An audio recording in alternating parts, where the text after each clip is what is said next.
Hello, everyone. Welcome to the Veterinary Business Podcast, your ultimate resource for building a successful veterinary practice and thriving career. I am Naren Arul Raja, the founder of the Veterinary Business Podcasts and one of your co-hosts. On this podcast, we bring you valuable insights and real-world expertise from some of the most respected doctors, industry experts, and thought leaders in veterinary medicine. Our conversations cover a wide range of topics: practice management, marketing strategies, leadership, artificial intelligence, HR best practices, and much more. Whether you are a practicing veterinarian, a practice owner, practice manager, or a student preparing for a veterinary career, this podcast is designed to help you navigate the unique challenges and exciting opportunities within the business of veterinary medicine. And before we dive into today's episode, I have something special just for you, our listeners. As a thank you for tuning in, we are offering a complimentary digital visibility audit and strategic consultation courtesy of Equa Marketing, the organization I founded to help veterinary practices across the US and Canada grow through proven digital marketing solutions. This audit will give you a clear picture of how visible your practice is online, uncover areas for improvement, and provide a strong growth engine. To claim this exclusive gift, go to veterinarybusinessinstitute.com/MSM or check the link in show notes, veterinarybusinessinstitute.com/MSM.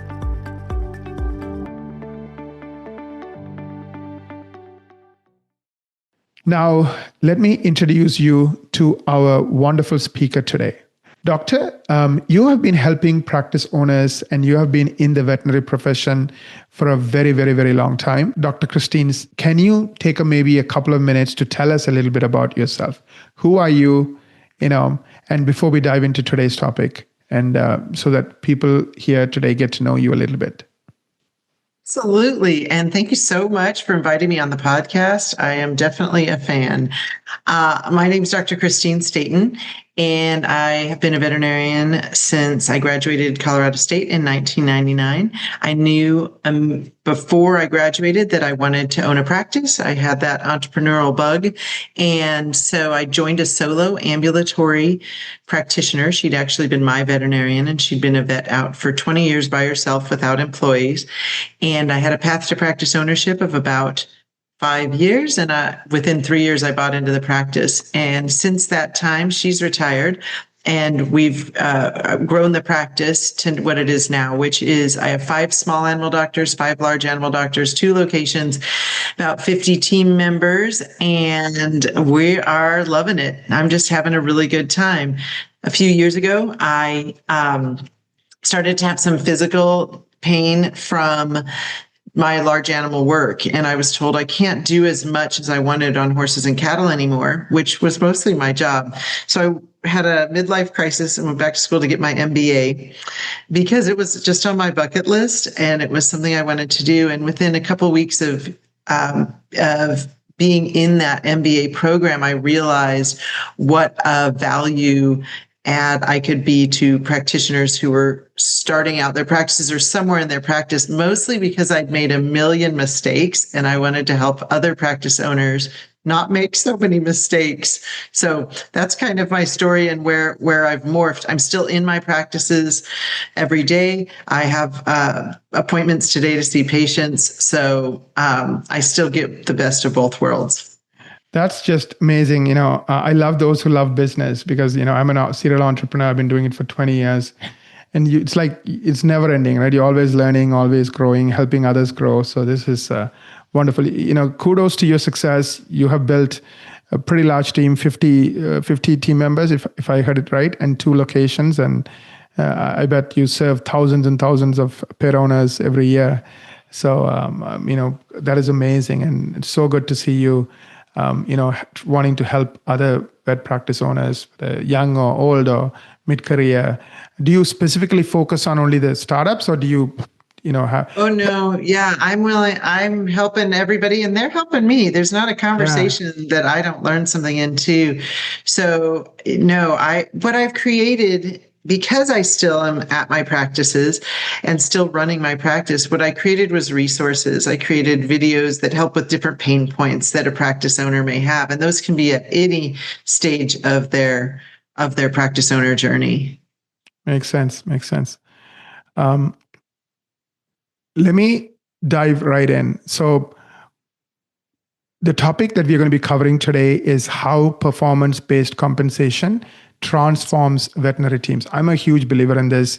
I believe in goals. I believe in bonuses, and some are like paid every month, some are paid every quarter, and some are paid annually, right? So there's no like one way to do this and one thing that'll work for every opportunity or problem. There are different ways to do this. But this idea of imagine a practice that all the burden is on your shoulders, right? Now, imagine another practice where 10 other people are sharing that burden. And in exchange, they get rewarded for it. They get appreciated for it when they create the success in their lane. So that way of thinking is very, very, very powerful. And I know I've been working with veterinary practice owners for 15 plus years.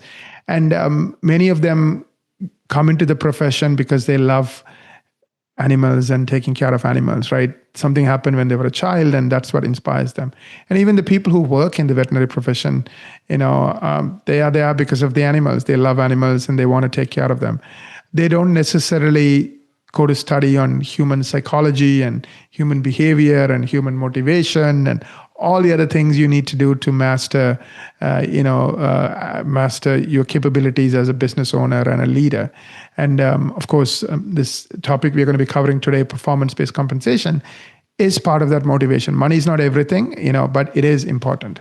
And especially, I think we all like to win. So when you tie it to results, we feel good about, I'm talking about the team member or even yourself. If you set a target of, I want to do this by the end of the year, and you finish it, you feel good about yourself, right? So it also gives us, that meets some kind of a human need to wanting to accomplish things, wanting to get things done. So really, really interested to dive into this. So when did you, and what inspired you to implement a performance-based compensation model in your practice? And how did you kind of end up designing it? Yeah, that's a great question. And like everything that I've done right in my practice, I had to do it really wrong first. Like it had to implode in front of me. And so about 15 years ago, I think actually at this point, about 15 years ago, we were still giving out pay stubs every Friday. So every Friday, everyone got their paper pay stub. Well, a bunch of my team members went out to eat. They went to a teppanyaki restaurant and they shared all of their pay stubs. And at the time I was doing HR, it was early on in this part of the practice. And so nothing made sense in terms of their wages. And I had a mob at my office the next day as to why does this person make more than me? I've been here longer. Why does this person make more than me? I've trained them. Why do I make less than this person? I have more skill set. And my answer to everyone is, I have no idea. I lost control. When I hired, I had no idea what to hire somebody for.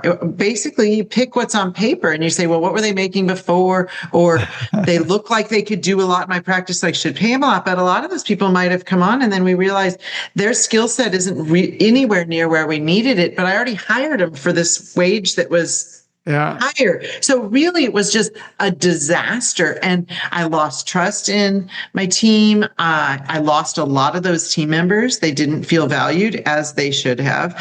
And I said, I have to find another way to do this. Like, I have to find a way. This is hard for me. I can't keep up on who deserves promotions, who deserves raises, how much do I hire people for, how, they're allowed to compare their pay stubs.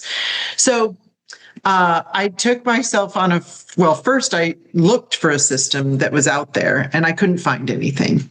So I took myself on a 4-year journey. It should not take anyone 4 years. It should take you 4 months maybe. But I took myself on a 4-year journey of designing something, and I went through a lot of iterations.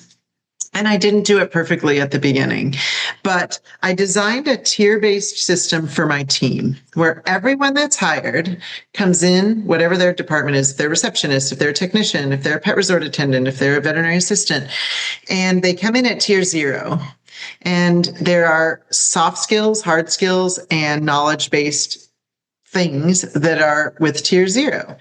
And they then can advance themselves to tier 1 or tier 2 or tier 3 or tier 4 or tier 5. Some of my areas have 4 tiers, some have 5 tiers. But it's self-motivated. So they know how they can increase their hourly wage. They need to get to tier 2 or they need to get to tier 3. And it's all soft skills, hard skills, and knowledge. Obviously, it gets more difficult and more technical as you move up, more responsibility as well. But now I can hire everyone at the same wage. It's posted in our lounge. Tier 0 technician makes this. Tier 1 makes this. Tier 2 makes this. And what we've found is not only did it become easier and fair and equitable, there were 1,000 other things that I was not prepared for that were positives that came into our practice as a result of it. So I understand. So let me ask you some curveball questions as I listen to it. I have 300 people who work for me. So would you hire anybody at tier 3 right off the bat, or tier 2 versus tier 0? Yes and no. So I created a whole workshop to help others do this in their practice, and many of them have implemented it. It's been amazing. Dozens of practices have put this in very successfully. And what I tell them and what I do myself is it is very rare that we hire someone that's not a tier 0. We essentially hire everyone at tier 0. However, we may pay them a little bit more, and this is infrequent. So what we might say is, hey, you've got a ton of experience. I'm going to hire you. You're going to be tier 0, but I'm going to pay you as a tier 2. And in 6 months, whatever tier you're at is where you're going to get paid. So it's still on them. They still have to advance through the tiers, but I'm kind of acknowledging that they deserve a higher wage from the start. But I don't do that very often. And here's why. People who are self-motivated and lifelong learners get the system. They are willing to start at a lower wage to know that they can move themselves up through this system. If they want to just come in as a tier 3 and not do tier 0, 1, and 2 responsibilities or learn them and take the tests and do all that, that's not a good fit for my culture. They're not. If they say, I'm better than that, that's not going to fit with my culture. So that's one of the huge benefits that we found is it really deters people that aren't self-motivated. If you don't like this system, then this is not a great place to work. And that's fine. You might be super successful down the road, but our system is built on everyone helping everyone. They pull each other through the tiers. You hear things like I'll hear somebody say, hey, in our morning huddle, hey, I only need 2 more cat IV sticks to finish my tier 2. So if anybody has a cat that needs an IV, can you grab me? And then midday, you'll hear somebody go, oh, wait, I have a cat. Can you go trade her out in room 3 so she can put this catheter in? Like they just are helping each other in a really, really productive and healthy way. It's not like, oh, you have to wait 1 year to go to the next year. As soon as you complete the requirements, you can go to the next year. We do have time frames. Sure. But we shorten them for certain people. So I'm making it sound way more complicated than it is. We do have time frames. I'm fascinated by this. So that's what we want you to sit in tier 2 for a year. Yeah. Or whatever that looks like. It's because we don't want you to do it once. We want you to live there. And to get to tier 3, there's a lot of things. You're going to be working on them over that year. Now, for our person, let's say somebody's moving into town, they're a credentialed technician, they've got 10 years in the field. I'm going to give them a much quicker path. I'm going to tell them as fast as you want, you can get through these, but you got to start from 0. And one of the other reasons that I make everyone start from 0 is, again, years and years and years ago, we hired this very skilled technician. She immediately became a leader on our team. Everyone looked up to her. She was phenomenal. And this was well before we had the tiers. And I noticed something that was very weird, and I eventually figured it out by a little trial and error, is she did not know how to read a refractometer. So she didn't know how to look in a refractometer and tell us specific gravity or total protein. No one had ever taught her. It was before YouTube videos, so she couldn't look it up. And had I brought that up to her, she would have been humiliated. And yet I figured it out. And so then I kind of showed her how, hey, let me show you this, and showed her. And she was really embarrassed. This avoids all that. Everyone's on the same page. Like right. Tier 0, how to read a refractometer. No one comes into my clinic that has known every single thing in our Tier 0. No one. There's one thing that helps them, or they did it different at this clinic. They need to know how to do it at our clinic. Yeah, I know you kind of touched on this. So you define the criteria for each level or each tier, and you make sure that it's very public and transparent. Everybody knows what the tiers are, what the pay is, what they need to do. So there's no like, oh, done this way for this person, and that is all like black and white. I assume, do they go through, is it like a simple document? So I'm just improvising. Let's say I'm a vet tech and I'm tier 1 and I want to go to tier 2 now, right? So is it like, okay, here are the 7 things you need to do, and there's a training manual goes, like, just help me understand, how does it work in real world? Yeah, so it's going to be broken down. There's going to be hard skills. There's going to be soft skills. So soft skills are going to be like able to handle an angry client well. Maybe a soft skill is going to be a lot related to teamwork, helping each other out. There may be some things in there related to, so hard skills like put a catheter in a cat or do this. And then there's knowledge. So the knowledge is going to have tests. So let's say it might be a test for one of our earlier tiers, it might be a test on dog vaccines. And it's literally one I just made up. And it says, Fluffy comes in for their vaccine, Fluffy comes in for their appointment. This is what the records they present from their previous clinic. What do they need today? And when is their next appointment? And what will they need at their next appointment? It's just very practical stuff. All our tests are open book, open note, open talk. We want you to ask people. We want you to go, hey, can you help me figure this out? Because that's the real world here. We're not locking them in a room to take these tests. For example, how do you this is how do you deal with an angry client, right? How do you test for that? Do you do a role play, or do you just watch when they're dealing with an angry client? And you both? Yeah, we might do both. We might give them some training with some role play, but it might be something that we see happen too. We say, okay, they handle angry clients well. Well, I think anyone in their practice knows who handles them well and who doesn't handle them well. So if that's a person that doesn't handle an angry client well, then we're going to help them. And yes, role playing might be part of that. We're going to chat with them. We're going to talk about what they need to do to improve that. So do they have like a career plan and a mentor? Like how does it work? Because you have 30 people, right? So like logistically, how does it work? So does everyone have somebody guiding them? Like you have check-in meetings? I'm just trying to understand. No, not at all. It's self-motivated. Okay. It's phenomenal. Right. They help each other. So I won't know who's working towards their next tier ever. And then I'll see somebody filling out a log, because we have logs for the hard skills. So I'll see them like writing down a log, and I'm like, oh, they're working towards their next tier. That's how I know it's happening. Then when they feel like they've accomplished everything, they've done all the logs, they've done all the tests, they've read through it, and they feel like they're really ready, then they give us all the information at once and say, I think I'm ready to advance to tier 2. And we send out that information. We say, hey, Angie's ready to, or is looking into tier 2.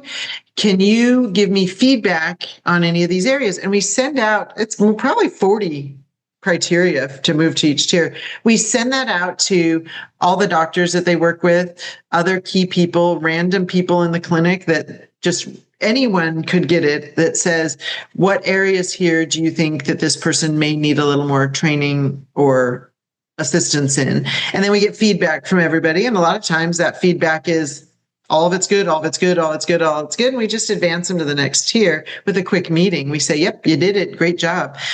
Other times we bring them in and we say, I think you're there. You've done most of this stuff. The goal here is to help them, not to, this isn't a performance review. So we say in this area, so let's say we say, I don't know, I'm going to just say like horse handling, because we have large animals too. So we might say horse handling and say, I still think that you need a little help with horse handling. The doctors and the techs that are working with you while you're holding the horse don't feel as safe. So what I'm going to do is I'm going to send you over to the guest ranch. I've already called the wrangler over there, and I'm going to have you help in the morning for 2 hours over there, just moving horses around. And then the person over there is going to help walk you through some of the horse stuff that we want you to know. And they're like, okay, they want to get through their tier. It's not a punishment. Yeah. It really is. And usually you want some consensus, right? If only one person says something, you may ignore it. Like let's say on the feedback, only one person says, oh, they need some extra help on a particular horse handling, for example. Yeah. No, we'll look into that. It used to be me, but now it's my manager that manages tier reviews. And we have a small animal manager that manages the small animal tier reviews. So we've spread it out a little bit, but we're not guiding them through the whole process. We're providing them the resources that they need. We have video resources for training. We have paper resources, digital resources. We have access to a lot of resources, but they are asking each other. We've created a culture where they're all trying to help each other, because it's no detriment to them if the person next to them advances a tier. And the reality of our tier system is not everyone's going to get to 5, nor does everyone want to be at 5. I would say right now, the majority of my technicians who've been with us long enough to advance have not advanced to they're probably sitting at 2 or 3. And in reception, it's about the same. There's a lot of responsibilities that come with that top tier, and people make a choice. I could make more money, but I don't want to make more money because I don't want to take on those responsibilities. So they get to decide. And we had one of our technicians, I remember saying once in our morning huddle, hey guys, my husband and I are going to save up and buy a house. So I'm going to start my movement to tier 4. Like, it's not about me not paying them enough. It's they know what to do. Makes sense. Let me ask you a question. And this is something you touched on earlier about like, hey, if somebody says I'm tier 3, I want to be tier 3 on day 1, literally that's not a good culture fit, right? And that's okay, right? You know, for your practice, they have to go through it, even though they could go through it faster. How do you find, quote unquote, the ideal culture fit? I'm not talking about skills. I'm not talking about all of that, just the culture stuff.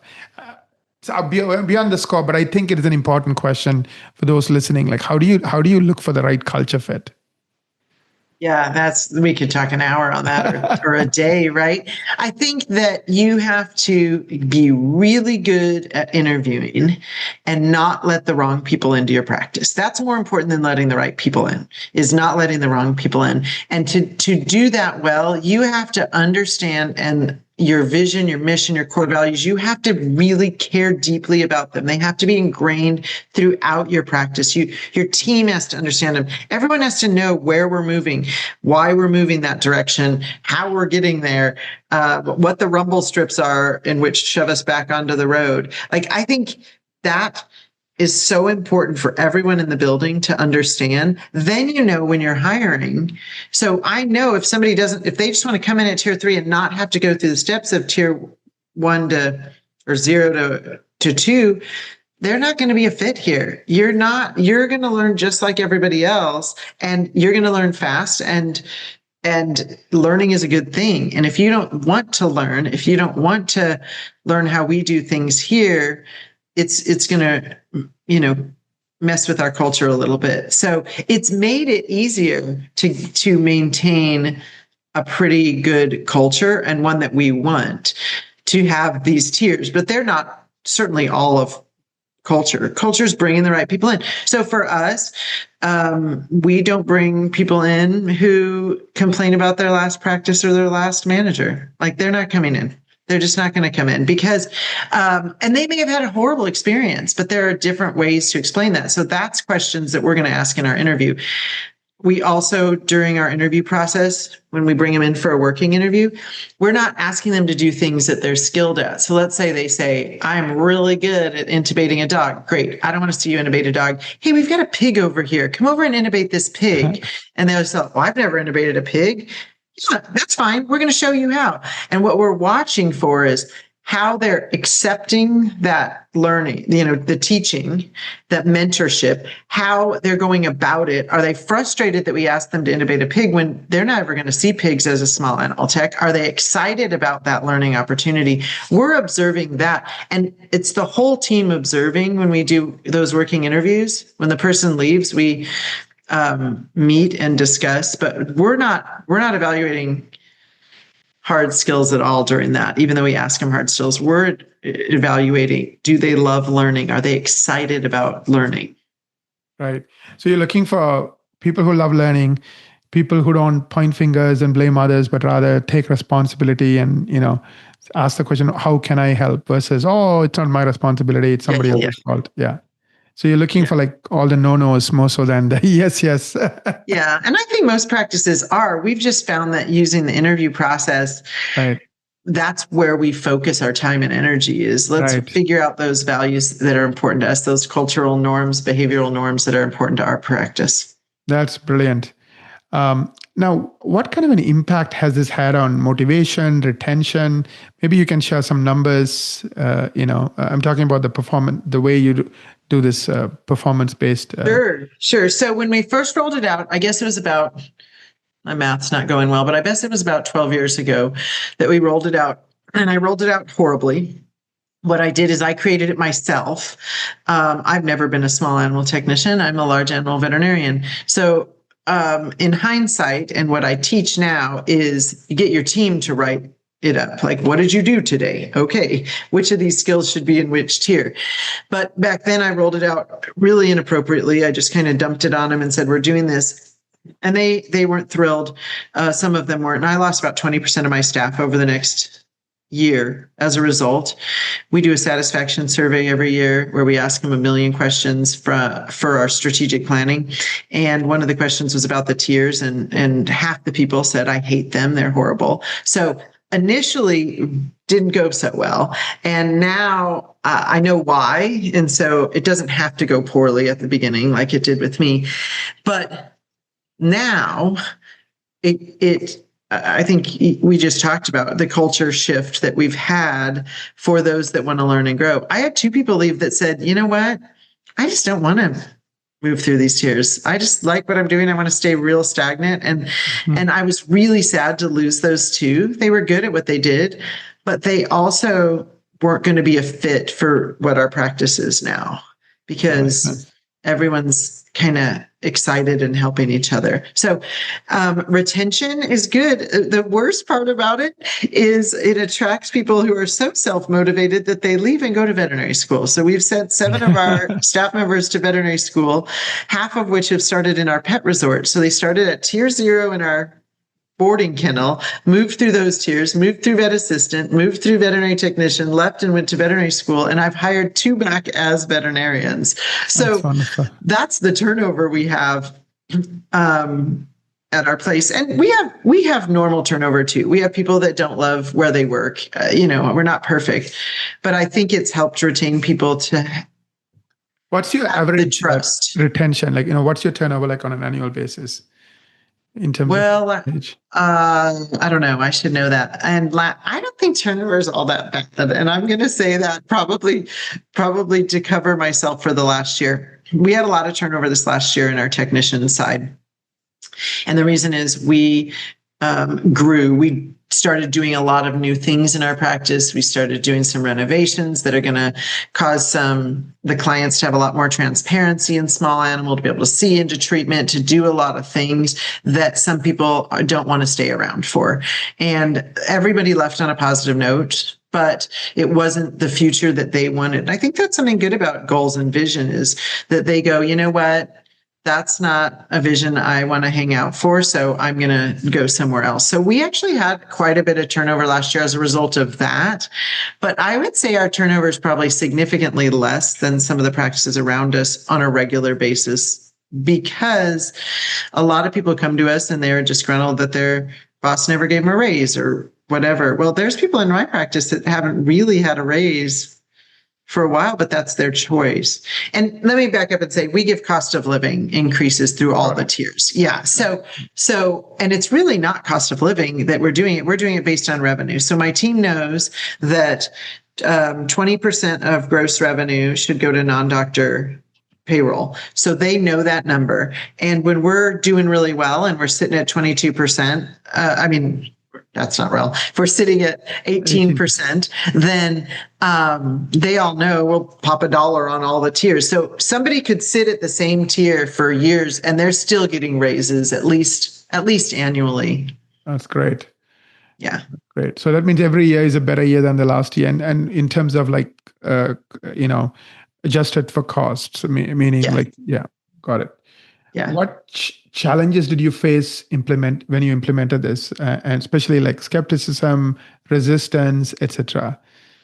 Yeah, the resistance came from those that had been there a really long time and didn't understand. And what we did is we told everybody, we're going to keep your pay exactly where it is. And at 6 months from today, whatever tier you've achieved, that's the pay that you'll be getting. And in most cases, that has the potential to be higher than what you're making.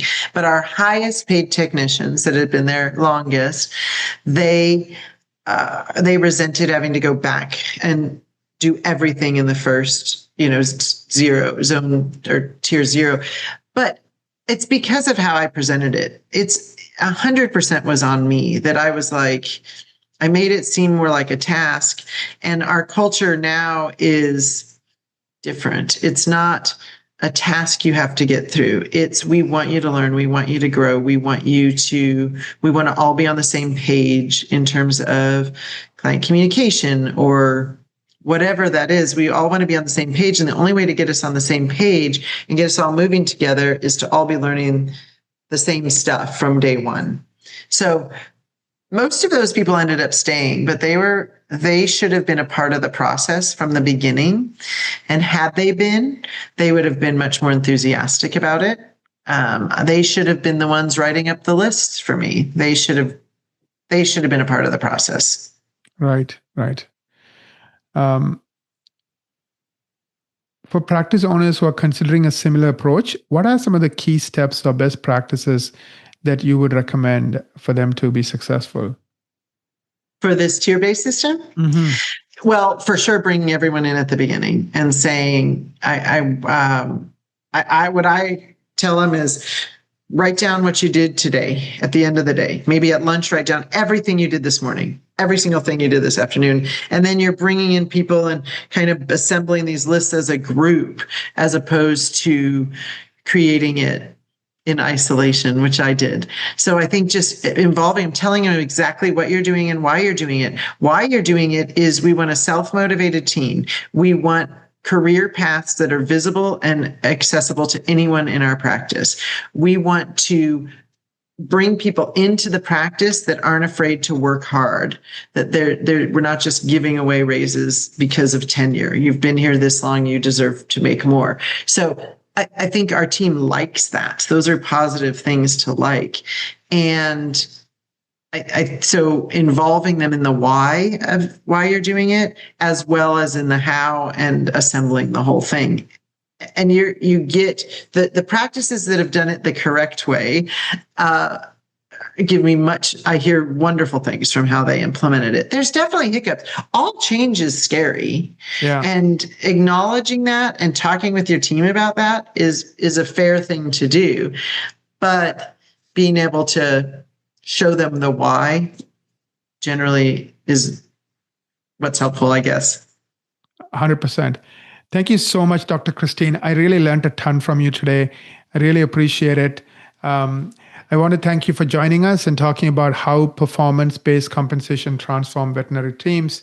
Your experience and expertise is truly inspiring. I learned a ton. I run a 300-person company, but there are a few ideas here that I think I want to think about. And, I would love to talk to you about those after this podcast as well.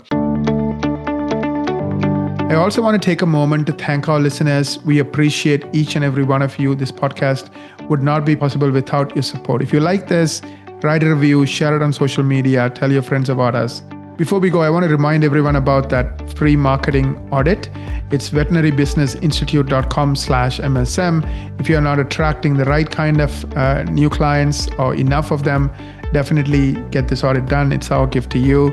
Until we meet again, keep leading with compassion and making life better for your patients and pet parents. Enjoy your week.